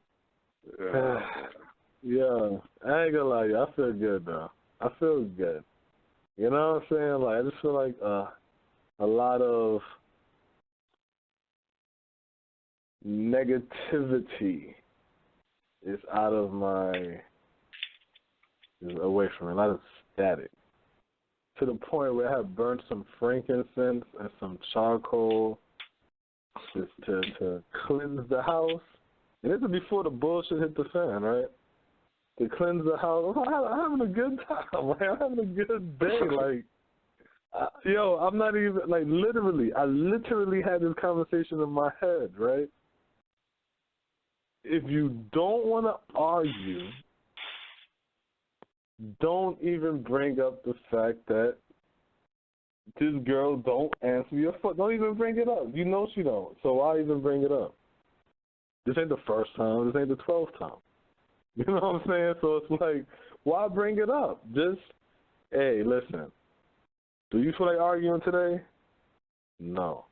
But don't bring it up. Just move. Just keep. Do your shit, nigga. Stay happy. Fine. Staying happy. Keeping it pushing. Yeah, you got to, man. You got to. I mean, as a man, you just got to keep your cool when it comes to situations like that because, when you start getting wrapped up in what, like, they may do, they more like on an emotional level, you know what I'm saying, and you start getting emotional with them, that's when bad things happen, you know what I'm saying? So, as a man, you just got to really keep your cool. So, anybody out there that's really, like, listening or whatever, and you're having issues with your woman, whatever issues may be, financial, somebody cheating or something like that, man. And at the end of the day, you just got to keep your cool, man. When you keep your cool, you'll be able to wage your way through a lot of the issues. Because wait, before you continue, Smoke, because I know somebody's saying this. Yes, we know it's hard to keep your cool. We know you feel like choking her. We know you feel like stabbing him. We get it. It is hard. But you have to understand, if you can jump over that hurdle and you can master that point within yourself not to get off your square, not to lose your cool, not to stop whatever wave you on to better yourself that this person is trying to knock you off of, the rewards is so much better. You're going to hate yourself if you fall into that trap. You're literally going to fall into that trap, and then when you do it, you're going to say to yourself, why the hell my dumb ass do that shit? I knew that's what that motherfucker wanted me to do. Straight up. Go ahead, Smoke. Nah, that's pretty much what I was, what I'm saying. That's just, and it go both ways, man and woman, you know what I'm saying? But just from a male perspective, they will drive you crazy. They'll drive you into, doing something or being aggressive with them or being loud in public or trying to embarrass them. But that's something that they want you to do. So, again, it's like, going into the topic, like, why are black women creating an atmosphere they complain about? You will have that situation where a woman challenging you in your face, smacking you, mushing you. And then when physicality happens, not saying it's correct. You know what I'm saying? Not saying that that's right and exact. You put your hands on anybody, male or female. You know what I'm saying? But y'all ladies need to keep your hands to your damn yourselves too. Because a lot of y'all like to swing off and shit and act like y'all can't get popped back. Straight up. Yeah, and then when the physicality happens, you know what I'm saying? It's like, it's an issue. You're going to complain about it. You're going to go to the police about it. But this is really what you wanted because you pop it off like that. You know what I'm saying? That's go for anybody. But you'll see that with our sisters. They'll do that to their man all day. Especially do that to their man. Because a lot of times they won't do that to nobody else but their man. It's like, damn, how the fuck shit, you don't even do that to your damn father. Your father used to touch you. So it's like, get out of here. Yeah. Another issue I be seeing, like, with relationships amongst us, is like women, they be trying to son you. You know what I mean? They be trying to treat you like you their kid and shit. You know, it's like they have that saying, like, you know, especially like a woman with a husband or a man or whatever, they be like, yeah, it's I'm the only adult in the house, or you know what I'm saying? They'll always say that on the birthday, man, as one of the kids and shit. Like, he's not but a big kid.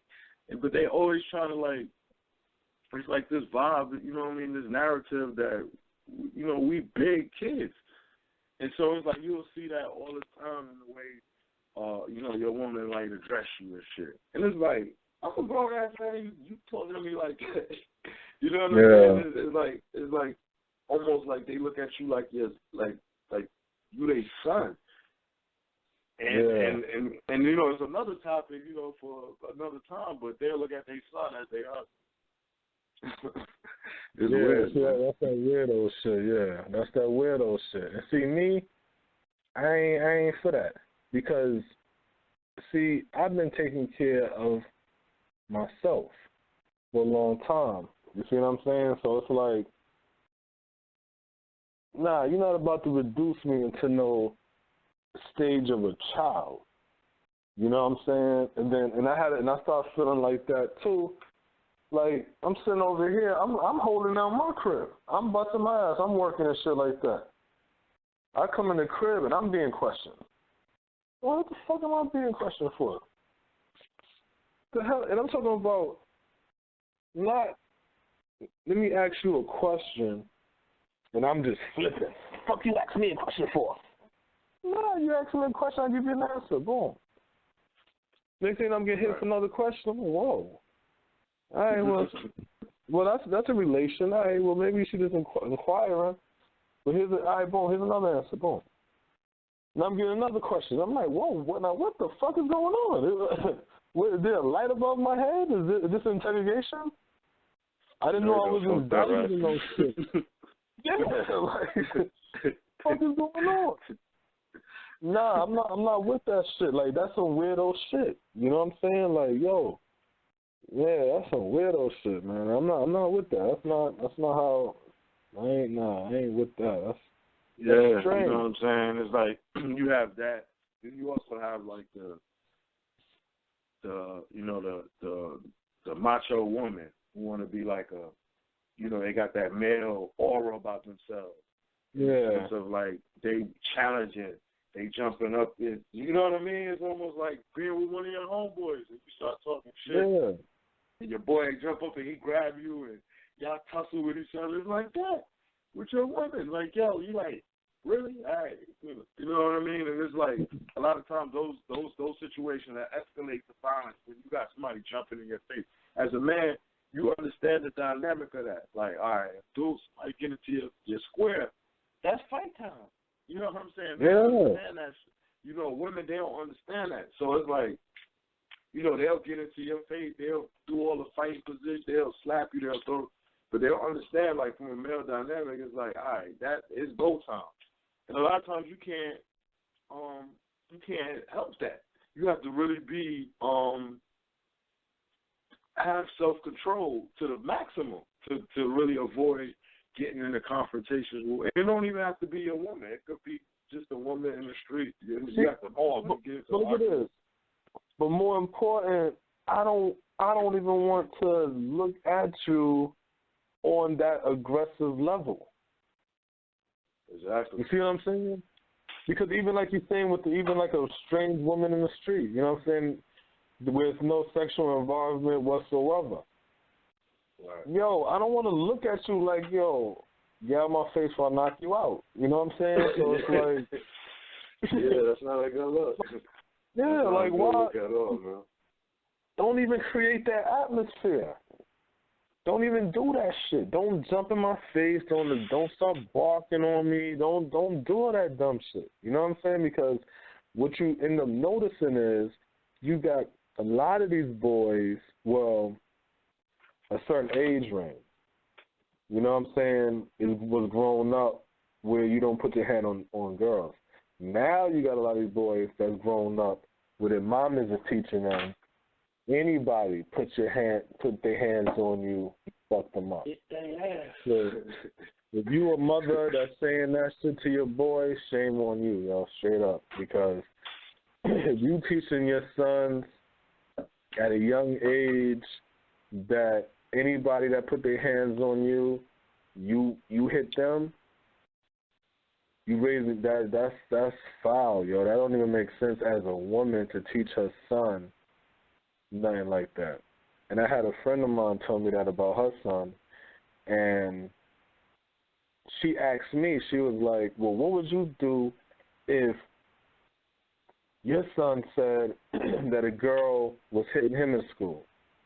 I said, I'll tell him she probably like him. I don't, they're in school. You know what I'm saying? Next thing after that, I would tell him, well, this is how you try to get her to stop hitting you. But I'm not going to say go upside her head. Hell no. You know what I'm saying? You lining your kid up for the prison system. You know what I'm saying? Like, I don't understand that. I understand, okay, you don't want your child to be in school getting hit on. I get that. But no, you don't want your son to be getting hit on by boys in school. So you tell him swing off on them. But when it comes to the girls, that's your son also learning the technique and the skills of restraint, which a lot of these boys don't have. That's why when they knock a kid out and he falls on the floor, then they'll stomp him out. There's no restraint. You see what I'm saying? Mm-hmm. That's something else that they're missing. All of this builds character. These are the things that's missing. And as we break down in this dynamic and people that don't understand life and understand how this thing works, then you end up fighting against it. It's like a cancer, like a plague. So what I start to notice is a lot of black men is rising up trying to do better, and they woman who is comfortable with them being low now is the biggest agitator of violence towards them. You know what I'm saying? Whether it's in the physical or it's in just the emotion or the physical or just the atmosphere that you're causing with the chaos and the arguing and shit like that. It comes right there. A lot of guys, if you ask them, if you remove the arguing from your woman, how much arguing and yelling would you do in your life? A lot of niggas probably don't even think like that. If you remove her from all of this arguing and yelling that's in here, if you take that out, how much arguing and yelling would you have to listen to or have to do in your life? And you're going to be amazed to find out zero. Zero.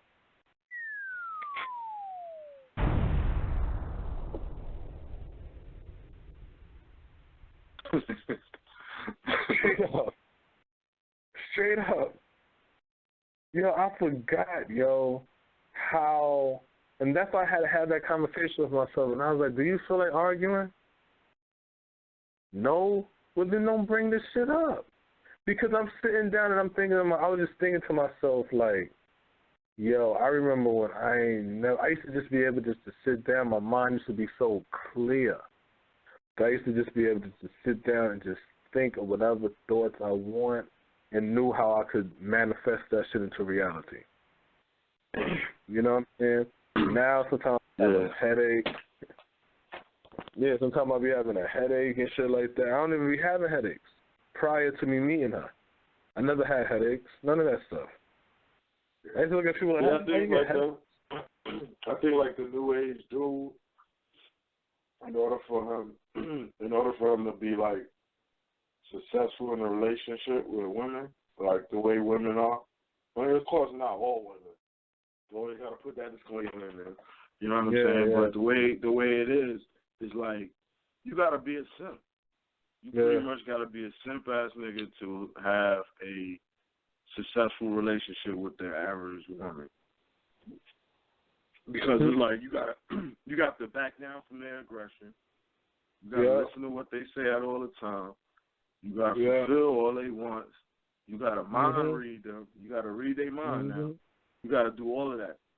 You know, that's a simp. You know what I'm saying? Yeah. Basically, and then look, and then once you do all of that, then they're going to say they don't like niggas like that. Once they turn you into that, then they're gonna say they don't like niggas like that. They're wicked, yo. They're just fucking weirdos, man. And it's like you have to know yourself as a man. You know what I'm saying? And I know somebody out there probably thinking, yo, ain't this the same Rasta B that be saying the black woman is God? Yeah, the black woman is God when she in her right mind. When she in her right mind and she comfortable with who she is as a black woman and she wants to be a black woman and she not out there trying to follow and chase after no damn black man and no shit like that, she letting him be him, then you're going to see the greatness in her. You're going to see the strength in her. She abandoned her post just like black people abandoned black America. We have to go back to black America and build black America up. Hell yeah. And the black woman have to go back to her post and build being a black woman up again and stop trying to chase being a black man. What you doing? Where you at? Why you laughing? It's like, what the fuck is wrong with you? You fucking psycho. You know what I'm saying? It's crazy. You know what I'm saying? Nigga, I'm going to work and I'm happen to hear, oh, and the girl across the street, and she looking at you, and I'm like, yeah, I'm going to work. I'm not even paying nobody attention, and I have to hear a whole fucking conversation about this conspiracy of people across the street, and it's just like, what? Like, what? And then this is the thing that kills me. I'm going to tell you, and I know a lot of guys could relate to this shit. I'm going to tell you what you're doing, and you need to give me an answer to it. Like, why you do this, or why you think that? And it's like, why just because you said that have to be the truth? You know what I'm saying? Why when you say, you know what I'm saying? Like, why, you know, I can't even think of fucking, yeah, why you don't love me? Well, I don't love you. Did I say that? Did I say that in this conversation? Did I slip this up? Did I in my sleep say I don't love you or something like that? Because for you to ask me why I don't love you and I've never said that, you're really telling me something about how you feel about me. Because I've never said this shit before. So why do you feel like that? So it's crazy. So now you're giving me something that I have to now respond to that I never even thought about. This is your thought. So once again, it goes back to the title. You created the atmosphere. You put that I don't love you, which is funny. Here's another example. So the texting, we texting back and forth. So she goes, well, I said, so text me, like, I don't know, 10 things you like about me, 10 things you don't like about me, some shit like that, right? Whatever the number is, right, is whatever the number is. So she texts her, she got some words in the middle, text some other shit, boom. So then as I text mine, I'm like, all right, so I don't want no interruptions when I text mine, let me text mine. She's like, fine, cool. So I text down what I don't like about her, right? Next thing I get, text back. Oh, you can't even text me back what you like. I guess you can't think about it. Something stupid. I'm just going off the handle, and I'm like, I'm still writing my shit. Like, I'm in the middle of writing my. I'm getting you didn't even get done yet. You know what I'm saying? They give me a damn response. The shit is just the craziest shit. And it's like, once again, you're creating the atmosphere. Because instead of you waiting and letting me do what I'm doing, you're trying to monetize, and I'm probably using the wrong word wrong, so for those out there that's, I know y'all going to say that, but you're trying to, you trying to, you know what I'm saying, micromanage my movements. Oh, damn, it's been 15 minutes. Man. Yo, I got a stupid phone. It take me, you see what happened with the blog talk today. You know what I'm saying? Right. I might be here fighting with my phone and send a text out, and you over here cursing me out and all kind of stuff about what? Just chill and relax. That's funny because it's like, I'm going to the homie house like a couple nights ago or whatever. Like, you know, I want to get out the house. So, you know what I'm saying? I get the BM, get her car, whatever, go, you know what I mean, over homie crib. And so I'm texting him. He taking forever to text back. So I'm like, yo, man, what is this guy doing? But, you know, in my mind, I'm thinking like, man, there's a logical explanation to it. But he know I'm trying to get in contact with him. Like, I don't want to drive over there. And he not there. So I get there. Right. I text him at the door. I hear him in the background, but he taking a minute to open the door. So when he opens the door or whatever, in my mind, I'm like, I'm gonna bark on him. You know, we on some homie type shit. You know what I'm saying? Yeah. But I didn't say nothing. You know what I'm saying? Just like, he opened the door, whatever. We sitting down. 5 minutes later, you hear the vibration of the phone. Pick up the phone. He like, yo, your text just came through. So I'm like, oh, so you getting the text late. You know what I'm saying? So it's like, that could have been something I'm arguing with him about. You know what I mean? But it's a logical explanation for it. You know what I'm saying? Yeah. So a lot of times, you know, you might be feeling something. Look, all shit that if his girl was over there, he would have to now use you to vouch that story when by the time you came over here, you just seen the text. Yeah. And it's like people act like, because this is that kills me. When the shoe's on the other foot, and you're like, yo, I sent you a text. Why you didn't? I'm going to return the same way you treat me now. I'm going to do back to you. Now it's all the excuses, and I can't have no rebuttal. I just have to say, whatever you say, I just have to eat that. Well, I was watching the kids. Oh, okay, so that's it. So when I'm saying I'm at work, that's not good enough for you. But you just randomly too busy all of the time to answer or to pick up a phone or to call me. I have to just accept whatever you're saying. But when I'm at work, that's bullshit all the time, though. Yeah, because women, they don't lie. Women are perfect, and niggas ain't shit. You know what I'm saying? That's basically what it is. And the thing is, you can't have their logic. You know what I mean? You can't have their logic. So, you know, how they view something, you can't view the same point, like you said, the shoes on the other foot. So they'll consistently do things to you that they don't want done to them. They don't. So, you know. Nah, say that shit again, because that's real spit. They don't want that shit done to them, but they'll do that shit to you all day. As soon as you turn around and do that shit back to them, that's when they start crying bloody murder. Oh, you petty. Well, you this and that. Yeah, okay. You wasn't petty. You wasn't petty when you was doing it. Oh, okay. When you was doing it, wasn't petty. That was the smartest shit in the world. But when I do it, it's the pettiest shit you ever seen in your life. Like, fuck out of here. Like, fuck out of here, man. It should be fucking retarded, man. You know what I'm saying? It's like, you just want to run these motherfuckers over with your car. You just keep driving to Mexico. You know what I'm saying? Tijuana. Yeah, so that's a tough dynamic to have because, you know, we understand that, like, the importance of the black family, you know what I'm saying? Like, black men growing up, black women growing up, and, you know, creating a family and growing together. But those are part of the you know, the things just from a male standpoint that, you know, we might see just in the relationship aspect of the game, you know, in the relationship side of the game. The story.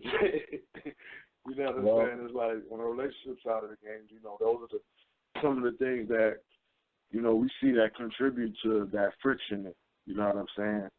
And so I know women have their list of things that, you know, black men do. So, you know, we done heard a lot of them, but I'm pretty sure I heard it for 35 years. Yeah, I've been hearing niggas ain't shit for 35 years. Right. You know what I'm saying? Like, this quality out here is crazy. You know what I'm saying? This quality out here is not no stock. A lot of this shit is straight warrior class women out here. They ain't cooking. Wow. They ain't cleaning. They ain't raising no baby. They probably already got 8 bodies already. Like, nigga, I done killed 8 babies. You sure, nigga, you wanna know me? Fuck a baby, nigga, for life. Like, god damn. Yeah, you know what I'm saying? So there's definitely a different breed of women out there, you know what I'm saying? And, you know, that could be a good thing in a sense, you know what I'm saying? Because, you know, we need, you know, tougher times need tougher people. So, you know, we going to need that tough side of our women, you know what I'm saying? Them out there, you know, just getting it in, you know what I'm saying? We're going to need that. But redirect that attention against the oppression. Redirect that shit and, you know, creating new media, creating movies, or creating art. You know what I'm saying? Coming up with a curriculum for the kids or something. You know what I'm saying? Like, redirect that energy there. Take your, you know, that aggression that you want to, you know, put out for whatever reason. Find that topic that you're passionate about and put your anger there. You know what I'm saying? Instead of, you know, putting it on your man. If for niggas that's listening to, you know, make it easier on your woman. You know what I'm saying? So it gets tough out there for them. You know, we know what it is to walk in a man's shoes. So, you know, we talk our talk, but it's tough for them too. So, you know, we gotta start making it easier for them too. Because we put a lot of pressure on our women. Especially when they work in a man's job. Word. And for the women, that's all, you know, a man job? What do you mean by that? I'm talking about high-stress jobs. I'm talking about jobs that's high-stress, high demand. That's what I'm talking about. The shit that we can hold on our shoulder, you know what I'm saying? And that's it. It ain't nothing like dealing for the bullshit at work, the traffic and all that shit. Coming home and shit, I could just sit back and I could just relax. But ain't nothing like having to sit back and relax and I have to hear bullshit. I'm just like, where's all this shit coming from, man? I'm still hearing this shit, like, so this shit is never gonna end. This is just gonna be like some Groundhog Day type shit, like, nah, fuck out of here. Like, even like one of the homies and shit, you know, Chick Man and shit, and he was telling me, like, yo, how his would be like bringing up shit from a previous, like, years ago. And he like, why you bringing that shit up? You know what I'm saying? And she like, well, I don't know. I'm just mad. Because niggas ain't shit. Niggas ain't shit. No matter how you improve yourself, because we be fucking how you improve, you know how you change. But no matter how you improve yourself, that point of when you wasn't shit always has to be brought back up, because the narrative is that we ain't shit. Yeah. You ain't gonna be nothing. You ain't nothing but somebody, you know, around here just slanging that day. You know what I'm saying? That's all the niggas like. They like people look at us as, and it's perpetrated. I mean, it's put out there like in the media, and you know, you see, you know, just like a man who's over sexualized, you know, over macho. So it's like they promote these images to us. You know what I'm saying? Like a Stevie J type who just want to bone everything. You know what I'm saying? Peter Guns, who you know, who got the 2 baby mothers going crazy. You know, got them pregnant at the same. You know, they put those images out there for us, but most of us ain't even in that lane, man. But I'm gonna tell you the funny thing about it. The Stevie J shit is more of an act, because Stevie J really seemed like he really want to get back in the studio and get that paper. Yeah, on his new shit, Yeah, but it's like he just see. I never seen this shit. I'm just talking about from once I've seen it before. I got detached from this cable shit, and I started fucking with the MX2 boxes. But since then I was watching it. If you really peep it, he really kept fucking like, yo, let's deal with this music. If you really peep it, but he had to keep that image up because that's the image that they want out there, that the whole niggas ain't shit. And if you look at Peter Guns, I don't even think I ever seen a nigga with his head held up high. Every time I see this nigga, his head down low, and he in shame, and you know what I'm saying? Stuff like, God damn, this nigga head always down. And he the oldest nigga out of both of them. He the father of both of these girls, and he always has his head held down low. So they show, if you really peep it, they're not even proud to be what they're being portrayed on television as. If you really cut the volume off and watch the imagery, you see what I'm saying? You wouldn't even realize all that shit. But it's like we have to change who we are, but we have to change what we see.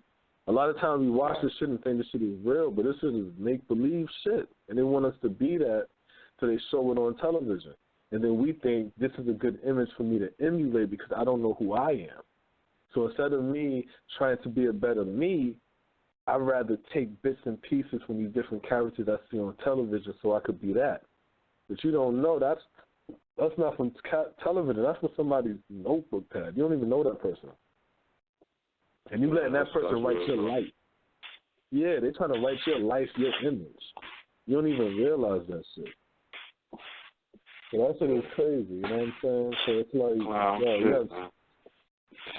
because the black people, we got to wake up because we're slowly allowing people to dictate and to dictate and to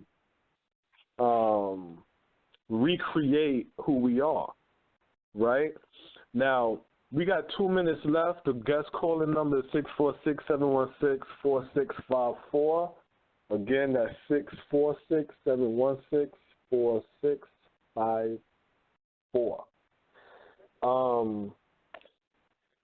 I want to get into this thing. I should have wrote it down, but the reason for that too is I was listening to this real clown guy, right, on the internet, right, and he was talking about this thing I always hear silly Negroes talk about, the difference between Black Americans and Africans. So what they'll say is they'll be like, "Oh, look at the Africans. They can't grow dreads. They can't wear afros or have beards and shit like that like us. That's how you can tell we're different. Look how we play basketball and look how we excel in sports and entertainment. But you don't see no Africans doing, even though they do excel in everything that we do also in America. But I hear this silly, you know what I'm saying? But I hear this silly argument all the time, and it trips me out because I'm like, why? When do we start to separate ourselves from the Africans and try to make ourselves this new being? That doesn't make sense. So now we're different, and look, because we can tap dance better for the white man. What? What the fuck is he talking about? Let's get an economy. How about that? So what you gotta say, Smoke? I mean, the division is always what hurt us. You know what I'm saying? It's like, when you look at, hip hop, they had the East Coast. When you go back to like Biggie and Pop, the East Coast, West Coast, then the North and the South, the Midwest, different cities, this block from that block. The division is already in there. So it's like, it's obvious through history that those are peoples. You know what I'm saying? Regardless of how you do it. So it's like, we can sit and harp on, simple things or things that's not going to help anything. You know what I mean? And that perception that, they don't fuck with us or, they this and that, or we can't link with them. Those ain't our people. We different people. All that's really doing is just weakening what we call black. You know what I'm saying? And so it's just one of the misinformation that we carry on. You know what I mean? It's one of the stereotypes that we carry on. It's basically what it is. We will promote the same stereotypes that's killing us. So I mean, it's just basically one of those things. You know what I'm saying? Where it's like, you know, if you're looking at it like that, it's like, you know, you totally lost, man. Yeah, totally lost. And on top of that, if you add it back into the title of the show, it goes back to the original topic, which is the black woman creating an atmosphere that they complain about. If you want the unity and you want the shit to work, then you also have to be the one contributing to that. You can't be fighting against your man while screaming you want peace in the house. Because once the house is divided, if the house, well, I don't want to say that, but once the house is divided, it weakens the home. And that is definitely got issues. You definitely got some issues. That's when Houston, you got a problem. You know what I'm saying? That's when you have your real problem. So it's like, if you don't want to fall for that, then you have to be strong. You can't hate. I don't even understand where the hate comes from, but you can't hate the person that you're with. And of course, that's man and woman. Everything that's being said is interchangeable. But you have to be a unit. And if you're not a unit, and because you got to look at it like this, like you're at war. So you got one partner in front with the shotty, and they looking around the corner, and then you behind them with the shotty pointing at their head. It's like, yo, you got the gun. You got the gun on your own man and shit. Yeah. You know what I'm saying? I thought you was down with me. You know what I'm saying? You now showing me that you down to kill me. You ain't down to ride with me. Your ride or die is different. You want to ride and make me die. You know what I'm saying? It's like, nah, that's not cool. In a lot of situations, it ends up like that. And what I be feeling like, I feel like it's a respect situation where it's like, I don't want to respect that man. So when I'm seeing that he's making moves to elevate himself, that means I'm going to have to show him respect. I don't want to, so I'd rather do anything to try to throw him off his square. But once you understand that game and you understand that to be what's going on, you can't fall for that. You have to counter-react. You have to say that to yourself. You got to say, if an argument is what the person wants, then an argument is what they're not going to get. They're not going to get it. I'm not going to argue. Right there. You can't fall into the trap. Can't fall into it once you know it. Because at the end of the day, you got to be smart. You got to move wise. You know what I'm saying? If you're going to sit over there now and know and understand that this person is only angry because you're happy, then you have to stay happy. Straight up. You have to stay happy. Because you not being happy is what gives that person joy. And it doesn't give you joy. So if it doesn't give you joy, then why are you doing it? And that goes on either side of the camp. Even for the person that wants to be in the relationship with the person just to cause chaos in that person's life. Why don't you leave and be happy by your damn self? Stop causing chaos in that person's life. You know what I'm saying? It's like misery loves company, you know what I'm saying? So it's like when you down and you out, you know what I'm saying? You want somebody to be down and out with you, you know what I'm saying? You ain't gonna be happy for, you know what I'm saying, the other people or whatever. So that's just basically what it is. Like when you don't love yourself, you really can't love somebody else, and that goes for both parties. You know what I'm saying? That's for both parties. You know, women and men. You know what I'm saying? It's like you don't really like yourself. Wake up in the morning, you look in the mirror, you like, I don't like this nigga. You know what I'm saying? Or I don't like this shit. Yeah.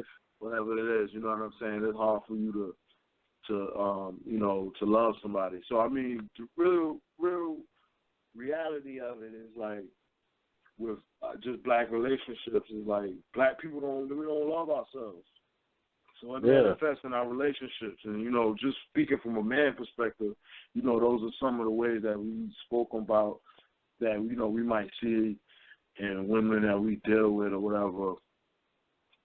You know, that might be some of the ways that we see that they're manifesting it. But, you know, it happens on both sides of the equation. At the end of the day, if it's anything you got to take from the whole episode, is we gotta love ourselves. You know what I'm saying? You love yourself, then you'll be able to love somebody else and help them with their ideas and respect their opinion and so forth. Teamwork. Love yourself. Teamwork. You know what I'm saying? Because at the end of the day, you got to look at it like this. Y'all in the same boat. So if you sitting over there telling the other person that their ideas are stupid, then everything's going to fall apart. You see what I'm saying? Everything's going to fall apart because guess what? Their ideas is going to help the scenario. Yeah, that energy is there. The energy is there. If the person is saying, hey, listen, I have to study, help that person study for they shit. That's only going to help the scenario. What you going to do, throw a party? I got to study. Yeah, but I want to throw a party this weekend. Come on, that's fucked up. You know what I'm saying? Like, that you're not working with your person. You know what I'm saying? That's the person that you're with. You're working against them. You know what I'm saying? You can't sit over there now and they trying to get a loan and you charging them credit cards. No, that's working against the person. Shit. Bitches ain't shit. Bitches ain't either. Yeah, we got to step up, man. We got to do better as black people. We got to do better in these relationships, man. We got to do better the way we deal and handle one another. And, man, we just got to be different examples and find different ways and strategies to deal with one another, to pass on to the next generation on how to handle the opposite sex within our race, because that's the only way to get better. Because the shit going on right now, this shit is terrible. Hey, no talk about it. So, it's another day in Black America. Should I see you tomorrow? Yeah, for that Saturday show. You know. All right, big Saturday. Sweet pusher Saturday. Yeah, man. We got to see what it is, man. All right, so we out of here. All right, people, please.